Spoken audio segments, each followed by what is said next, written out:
मुंबई में organise crime की इब्तिदा यानी शुरुआत 1950-60 से हो गई थी। उससे पहले मुंबई में जितने भी गैंग्स थे वो ऑर्गेनाइज नहीं थे, वो मोहल्लावारी होते थे या इलाकावारी होते थे। लेकिन 1960s के बाद जब से यहाँ पर स्मगलिंग का दौर शुरू हुआ और गोल्ड स्मगलिंग, चांदी की स्मगलिंग, फॉरेन लिकर की यानी गैर मुल्की शराब, विस्की की स्मगलिंग, गैर मुल्की घड़ियों की स्मगलिंग, गैर मुल्की कपड़ों की स्मगलिंग, स्विस घड़ियों की स्मगलिंग, तब से इस शहर में अंडरवर्ल्ड गैंग्स भी ऑर्गेनाइज हुआ।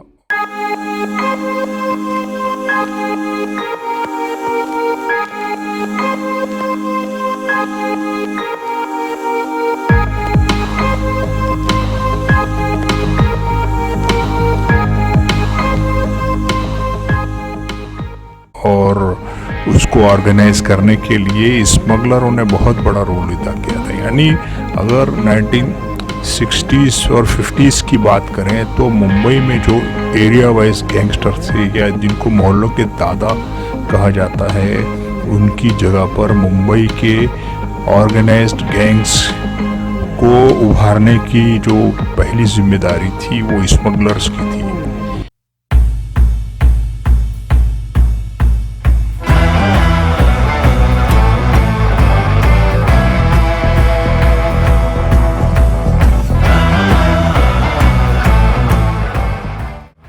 मुंबई शहर तब से स्मगलिंग का बड़ा रिसीवर बन गया जब दुबई जो है बहुत बड़ा मार्केट बन गया। दुबई और सिंगापुर से जो इम्पोर्टेड चीज़ें यहाँ आती थी, इम्पोर्ट ड्यूटी बहुत थी और इसलिए स्मगलिंग के दरवाजे खुले और सिंगापुर से, हांगकांग से और दुबई से जो है स्मगलिंग का माल मुंबई में उतरने लगा।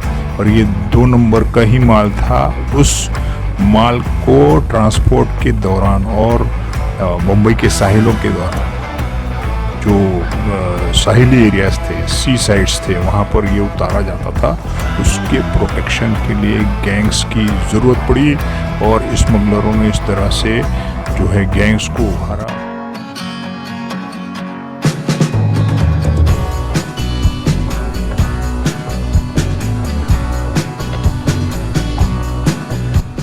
(1960s और 50s के दौर में ही हाजी मस्तान मिर्ज़ा जो कुली था, बाद में उसने अपनी खिदमत जो है स्मगलरों को दी और फिर उसके बाद ख़ुद भी एक बहुत बड़ा स्मगलर बन गया।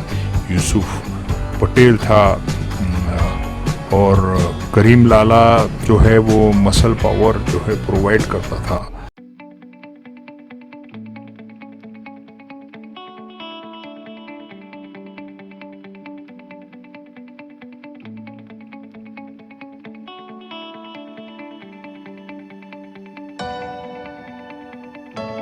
इस तरह से पहले दौर में मुंबई में जो ऑर्गेनाइज गैंग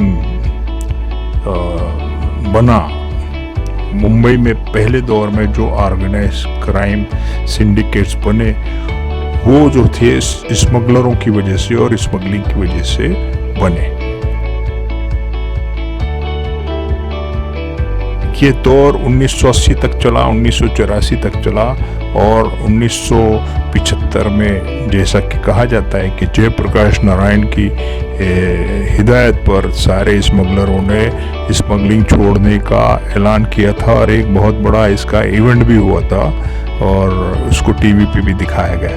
लेकिन 1980s में जो ऑर्गेनाइज गैंग ने गैंग्स बड़ी ख़तरनाक सूरत हाल इख्तियार कर ली और गैंग वॉर जो शुरू हुआ 1980s के बाद, उसकी वजह क्या थी और 1980 के बाद जो गैंग्स जो है सामने आए, ऑर्गेनाइज गैंग्स ने ख़तरनाक गैंगस्टर्स की और गैंग राइवलरी की जो सिचुएशन अख्तियार कर ली, उसको बढ़ाने में कौन लोग थे, किसका हाथ था, ये हम अगले वीडियो में बताएंगे।